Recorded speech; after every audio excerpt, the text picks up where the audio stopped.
Hello, magandang gabi po sa inyong lahat. Nandito naman po ang inyong kapatid at kaibigan na si Lolo Ben na naghatid sa inyo ng balita. Ang balita natin ngayon ay tungkol sa South Korea. Dahil nung isang gabi, ito yung December 3 ng gabi, at 10:45 ng gabi, nag-declare po yung presidente si Yoo Seok-ol. Nakalimutan ko na yung pangalan. Basta yung presidente ng South Korea. Ito po ay sikat na presidente dahil noong 2019, naging prosecutor general siya ng South Korea. Dahil talagang sikat at magaling na abogado ito. Dahil instrumental siya sa pagkukonvict ng dalawang dating presidente ng South Korea because of abuse of authority and power. At naipakulong niya yung dalawang naging presidente ng South Korea. Ganun siya ka-popular. At noong siya ay naging prosecutor general, itinuloy niya yung trabaho niya hanggang pagdating ng 2023. Ay, hindi pala, 2021. From 2019 to 2021, naging prosecutor general siya. Ngayon, tumakbo siya. Nagpanominate siya para tatakbo na maging presidente nung election nila noong 2023. So, nanalo siya under the People's Power Party ng South Korea. Kaunti lang yung diferensya niya doon sa kalaban niya, pero nanalo siya. At siya ay dineclare at pinoclaim na presidente ng South Korea noong May 2022. At yun na nga, noong isang gabi, nag-declare siya ng martial law, pero pagkatapos ng 6 na oras, nakapagkaroon ng assembly yung mga representatives or assemblymen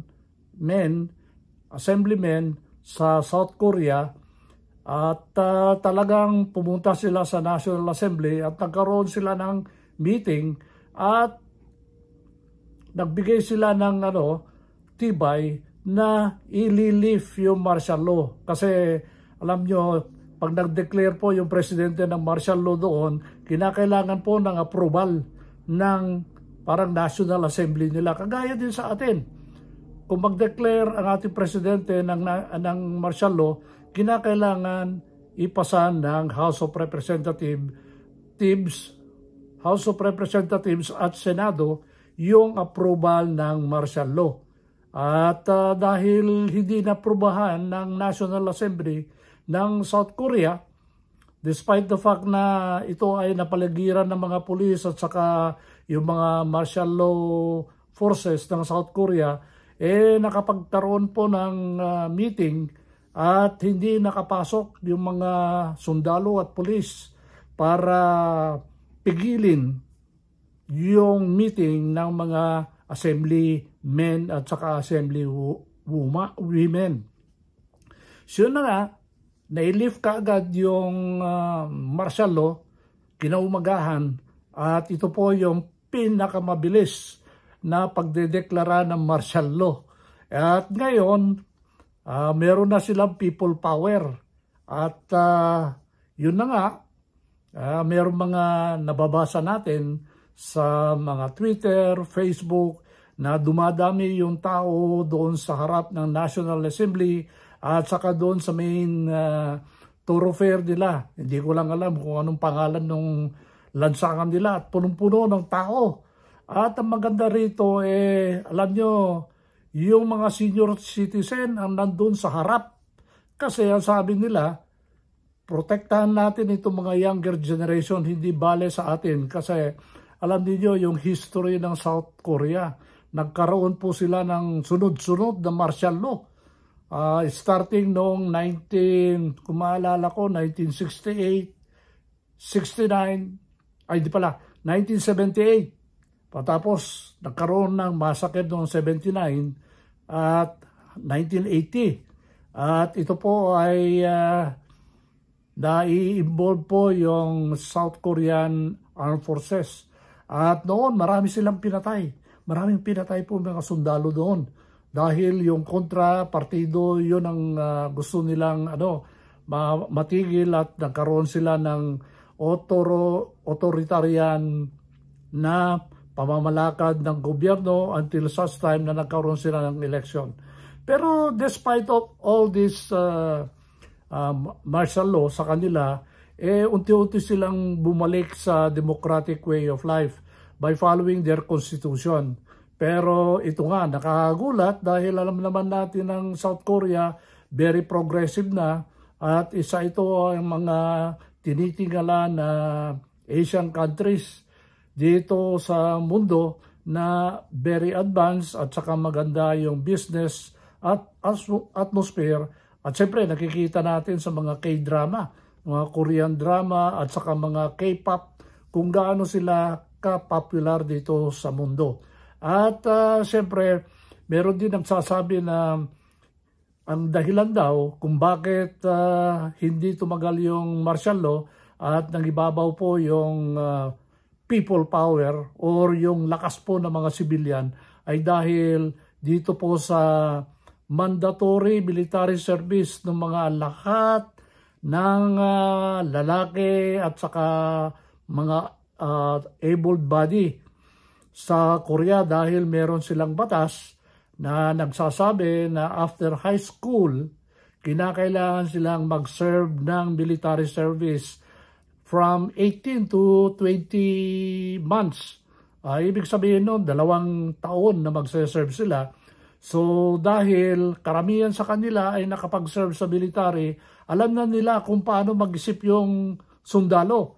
At ang masama dito, yung mga pinadalang sundalo ay mga recruit, mga bagong sundalo at saka mga bata. Kaya itong mga nakakatanda na mga civilians ngayon na siyempre meron silang mga trabaho, alam nila kung paano nilang sugpuin itong mga sundalo.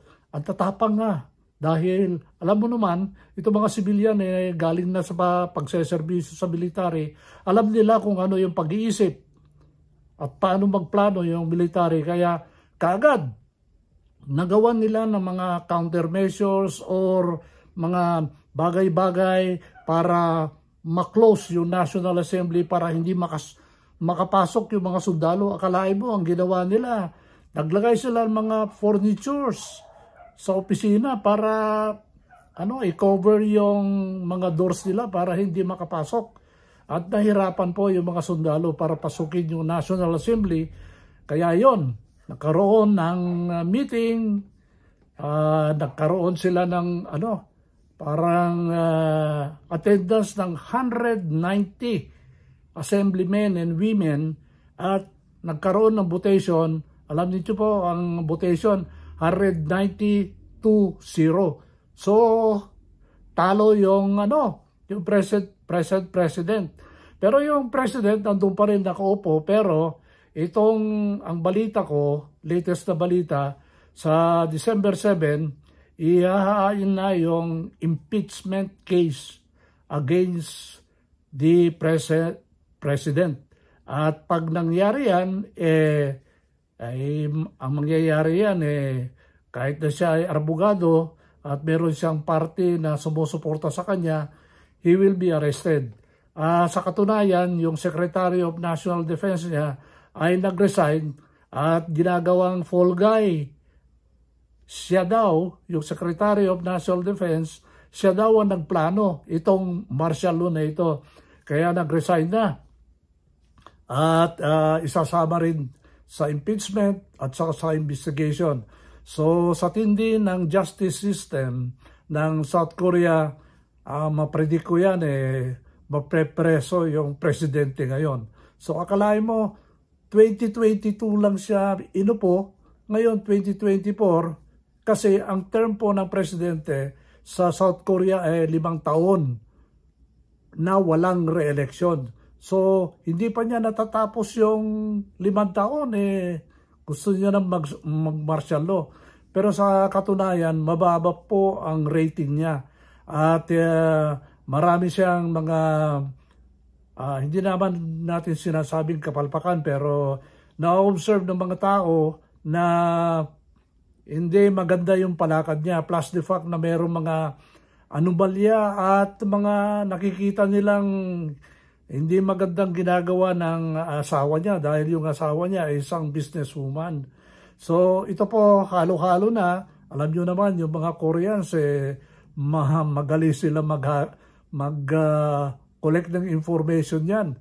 Kaya yung mga past presidents nila pinapatawan ng corruption na kaso. Kaya karamihan sa kanila na prepreso. So ang alam ko halos lahat, palagay ko mga 70 to 80% yung mga presidente nila ay involved sa corruption. At sila po ay nabibigyan po ng kaso, criminal cases after their term as president. So yun lang po ang balita ko sa inyo at alam natin, bumabalik na yung normal na situation sa South Korea at alam niyo yung South Korea ay isang kaibigan natin yan kasi sa dami ng mga Korean communities dito sa Pilipinas.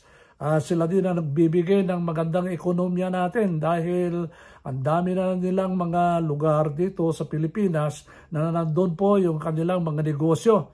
At sila po ay pupunta rito para mag-aral ng English kasi alam nila ang English po ay nakakataas po ng kanilang membership sa society dahil alam nila na para magkaroon ka ng magandang negosyo, dapat marunong kang mag-English. So marami silang mga anak at mga binatilyo at mga teenagers na nag-aral dito. Karamihan nga nandun sila sa Iloilo, alam ko, nasa Cebu, nasa Manila. At kung marunong kayong mag-observe, halos lahat yata ng mga syudad dito at saka mga bayan dito ay mayroong samgyupsal. Yung Korean restaurant. So, yun lang po ang balita natin ngayong gabi at salamat po at bukas uli magbibigay tayo ng balita. Bye!